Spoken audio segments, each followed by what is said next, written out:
Olá, seja bem-vindo ao canal Caminhos de Evolução. Eu sou o Silvio Siqueira, terapeuta e escritor. Você já sabe, né? A ideia é sempre passar alguma mensagem de otimismo, porque o que não falta são informações ruins. Então é importante compreender por que a mídia trabalha dessa maneira. Tudo que você vê, jornal, televisão, eles estão tentando ganhar dinheiro. E eles sabem que notícia ruim é que chama a atenção. E existe também um governo oculto que, para dominar o povo, isso já há milênios, ele coloca medo. Primeiro foram as religiões, que omitiram a verdade sobre Jesus, sobre a salvação, e deturparam as religiões, principalmente a religião cristã, o evangelho, para submeter o povo. Então, primeiro fica esse alerta, você que é cristão. Não vamos falar de seitas, catolicismo, evangelismo. Então, assim, hoje é muito claro que tudo foi mudado para que o clero exercesse um domínio. Então, na Idade Média, quando alguns padres se colocaram contra o catolicismo, percebendo o exagero, alguns foram queimados, né, foram expulsos. Houve a cisão do catolicismo, surgiu o evangelismo, o protestantismo, era um protesto, porque a religião sempre subjugou e sempre omitiu a verdade. Só que agora nós estamos vivendo o Apocalipse, que significa revelação. Então, hoje, olhando documentos antigos, os evangelhos apócrifos que foram retirados da Vulgata Latina, aqueles evangelhos considerados não canônicos, ali tem toda a verdade. O que os apóstolos escreveram de fato. Maria Madalena, por exemplo, tem um evangelho dela que é lindo, onde ela fala muito de Jesus, ela era muito próxima. Evangelho de Judas, de Tomé e muitos outros. Haviam mais de 30 evangelhos. Então é importante você saber a religião, isso lá no ano 300 e pouco, os bispos, né, se reuniram e tal, formaram a Vulgata Latina, escolheram alguns evangelhos, modificaram para poder subjugar o povo. Então inventaram um monte de coisas, um monte de pecados que não existiam. A começar que nós nascemos pecadores. E isso é uma mentira. Já os hebreus, Moisés trouxe os 10 mandamentos. E os sacerdotes inventaram um monte de leis para dominar, subjugar o povo. Era proibido matar. Eles matavam os animais e vendiam para ganhar dinheiro. E obrigavam o povo a ir no templo e fazer uma oferenda. Tivesse dinheiro ou não, você tinha que comprar alguma coisa e levar lá para o templo. Um cabrito, nem que fosse uma pomba. Maria levou um pomba quando ela levou Jesus para ser inscrito, né, para ser registrado.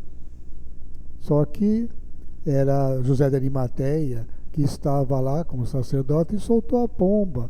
Porque Maria, Jesus não aceitavam a morte. Mas era um comércio. Jesus, quando menino, com 10, 11 anos, quando ele apareceu no templo, ele ficou horrorizado de ver a matança. Aqueles sacerdotes lá com a túnica cheia de sangue. Aquilo era horrível. Ele falou, isso aqui não é a casa do meu pai, vocês estão deturpando. Depois, mais tarde, já adulto, ele volta e ele não chicoteou ninguém, ele soltou os animais, porque estavam presos. Ele falava, isso é um crime. Aqui é a casa do meu pai, virou um comércio, virou um mercado. Então veja, a religião sempre deturpou para ganhar dinheiro. O povo era obrigado a pagar, a dar o dízimo, pagar o imposto para os romanos, fazer oferendas, levar lá cabrito, levar parte da sua produção. E os sacerdotes enriqueceram muito. Sempre foi assim. Depois a Igreja Católica, que é universal, também manipulou as informações para subjugar o povo. Eles não conseguiam vencer os cristãos, que estavam crescendo muito. Então formaram a religião católica para subjugar, para o povo obedecer, traduziram para o latim, só os padres estudavam latim, que era uma língua morta.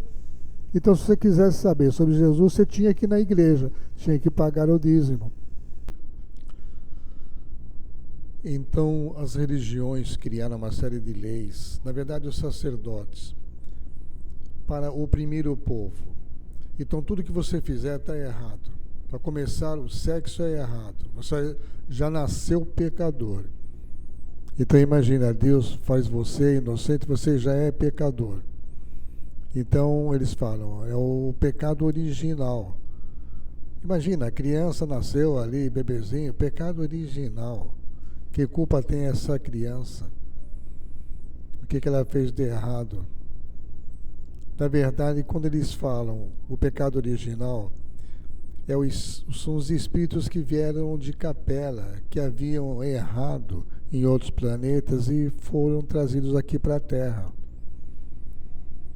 Então eles tinham, logicamente, experiências negativas, tinham um karma. Então era um pecado original no planeta de origem. Mas em múltiplas encarnações nós estamos aqui resgatando e viemos para o planeta para ajudar o povo daqui. Aí surgiram as religiões, vieram avatares, né, como Buda, como Krishna, como Jesus, que é o maior deles, trazendo um conhecimento e falando de um céu, da libertação, do homem se libertar dos seus defeitos, para transformar a Terra num céu, fazendo esse céu. Pecado é um desvio. Então tudo que você faz que prejudica os outros, te prejudica. Isso é pecado, é você desviar do caminho do bem. E todo mundo sabe dentro de si o que é bom, o que é ruim, o que é certo, o que é errado. Você faz suas experiências. Parece que para algumas pessoas a maldade dá prazer. O orgulho, o desejo de posse, o poder, como esses que estão no poder, eles estão pecando, eles estão subjugando. É o orgulho, a vaidade, a ganância. Um dia nós fomos assim, por isso estamos aqui agora, subjugados. Mas está na hora da gente se libertar, sair fora disso. Então, tudo feito com tranquilidade, com paz, com harmonia, sem prejudicar ninguém, é bom. Alimentação, tudo é bom, dependendo da quantidade. Agora, quando você usa a tua vida para auxiliar as pessoas a se desenvolverem e a crescerem, aí você está num caminho mais reto, de volta a Deus. Você não está desviando, não está pecando. Então, pecado é se desviar do caminho do bem. Agora, tudo é pecado? Não. Um exemplo, os evangélicos não bebem. Aonde é que Cristo falou que não podia beber se ele tomava vinho? Várias vezes. O primeiro milagre dele, assim conhecido, foi transformar a água em vinho, numa festa. Aliás, Jesus, eles tinham um entendimento aonde procuravam no vinho uma forma de prolongar a vida. Veja que o vinho está em todas as culturas, é importante. Hoje se estuda isso, a importância do vinho. Então, ele é um alimento e, ao mesmo tempo, um elemento que nos coloca numa dimensão diferente, porque ele dá um certo torpor. Um vinho, ele te remete para a alfa, numa certa quantidade. Se tomar muito, você dorme, né? Você fica doente. Mas na quantidade certa, ele ajuda a vascularização, ele limpa o coração e por isso prolonga a vida. Então o vinho tem um objetivo sagrado, uma função sagrada. O Cristo sabia disso e ensinava, e ele repartia o vinho e o pão. Abençoava. Tem muito para falar sobre isso, mas aqui não está cabendo. Então, o sexo é pecado? Olha, antes do casamento não é o ideal, mas existe uma natureza. Os homens foram feitos com muita necessidade, com muita testosterona. Então, eles procuram Agora, a sociedade que antes casava o homem assim que ele ficava adulto, 12, 13 anos, agora convencionou-se casar mais tarde. E o que o homem faz com a sua necessidade sexual? Então, só vocês verem aí essa molecada com que ficam perseguindo as meninas, usando as meninas, engravidando, fugindo, porque não tem como deter essa energia sexual. Mas deveria se casar, né? Entre os índios isso não acontece, porque desde pequeno eles estão programados, combinado entre os pais, o menino que vai casar com a menina. Quando a menina está ali com 11, 12, 13 anos, ela fica presa um tempo, quando começa a se tornar mocinha, e aí ela é feito o casamento. E pronto, eles vão ter a necessidade deles satisfeitas, tanto do homem quanto da mulher. Então, o nível de traição tal entre os índios, lá da mata, logicamente, não esses índios da cidade.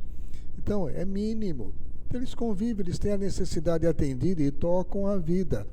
Agora, você para casar, tem que ter casa, tem que ter um bom salário, tem que ter isso, tem que ter aquilo, toda essa segurança. A pessoa vai casar com 25, 30 anos, quem é que fica sem sexo até essa idade?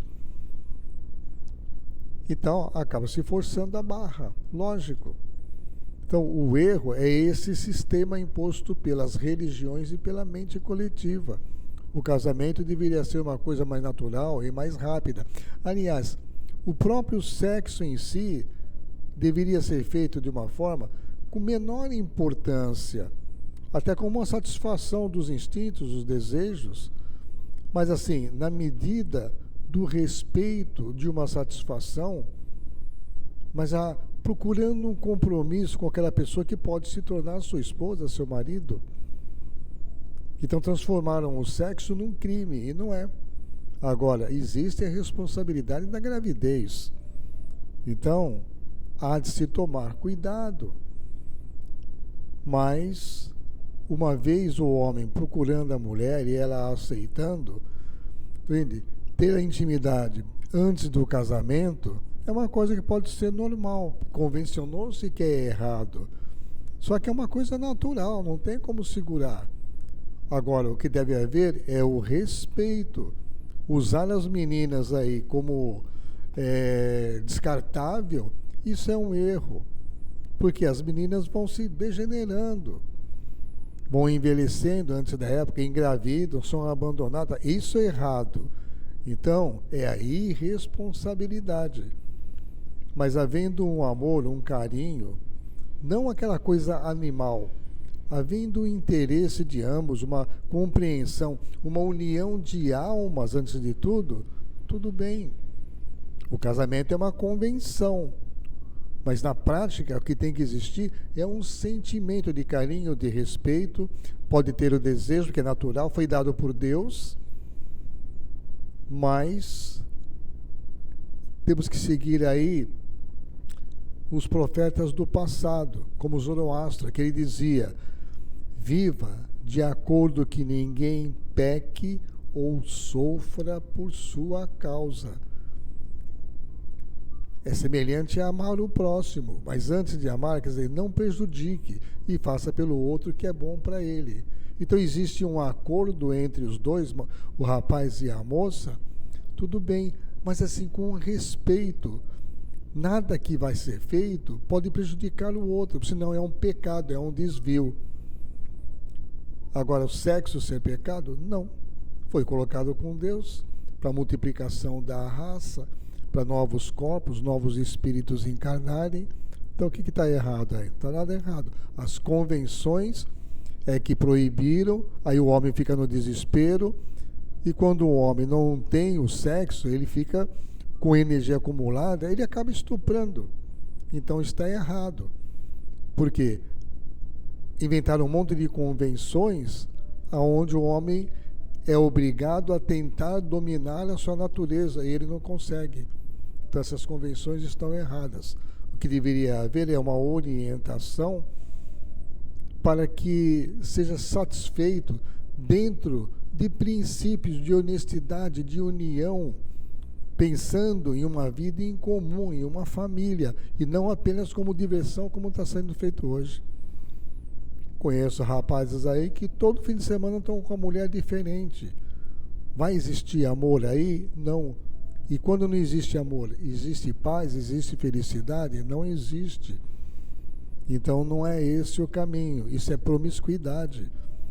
Moças aí que também, todo fim de semana com um rapaz diferente, isso é prostituição. É um desgaste, é uma coisa animal.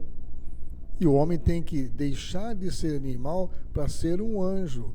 Então é importante ele buscar o equilíbrio dessa atividade sexual, fazendo isso com respeito, com acordo. Mas não é errado. Então ele tem que se procurar um método correto de relacionamento. Então, tudo é pecado? Não. É preciso analisar. Agora, você pecou, você vai para o inferno? Inventaram um inferno. Com medo do inferno, você vai na igreja. E aí o padre te perdoa. Que poder tem um padre para perdoar? Ah, ele é o representante de Deus. Quem falou? Eles que falaram, eles que se colocaram como representantes de Deus. Que eles deveriam orientar para você ter consciência. Havia no passado reis e rainhas tinham dinheiro que eles pagavam. Havia as indulgências, né? Então você pagava pelos pecados que tinha cometido. E alguns tinham dinheiro, já pagavam adiantado para poder pecar. Havia os bacanais. Os próprios padres eram promíscuos, mas eles se perdoavam, né?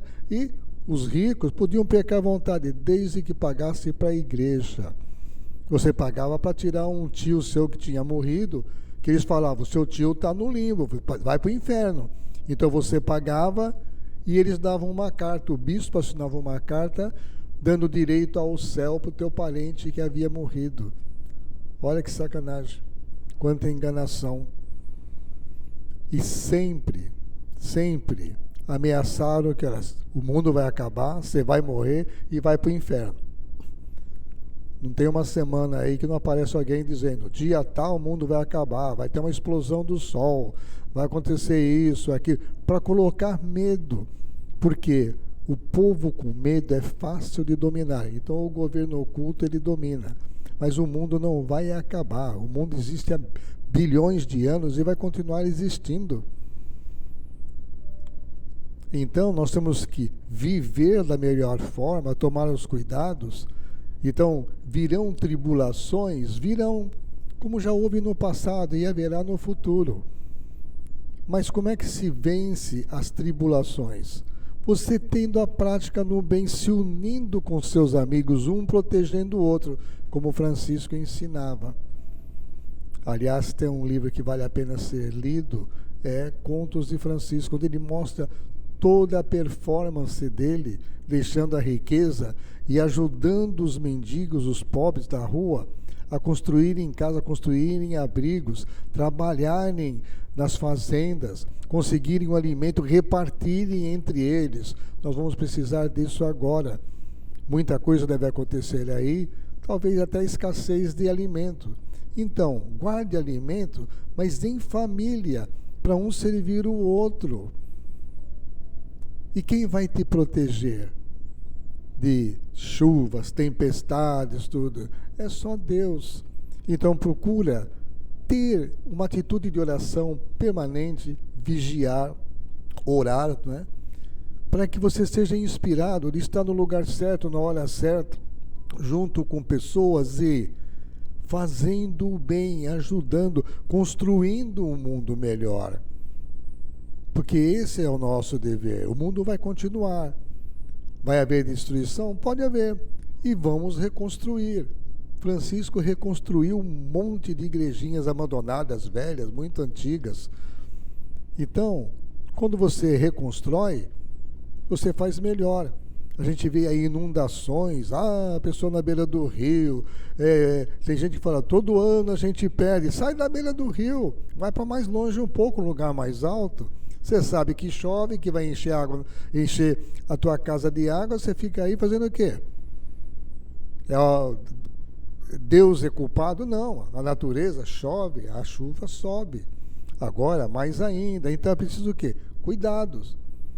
Então tem gente construindo na beira da praia, o mar está subindo, constrói mais para trás.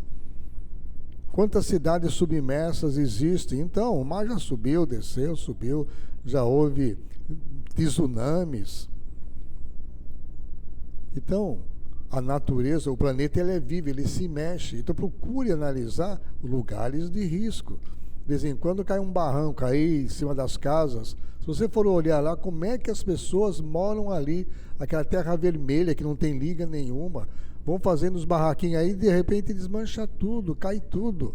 Está na cara que ia cair. Mas as pessoas constroem. Aí quando desce aquele barranco de terra vermelha, terra mole, né, não é pedra. Não construa sua casa sobre areia. Ali é uma areia, é terra mole.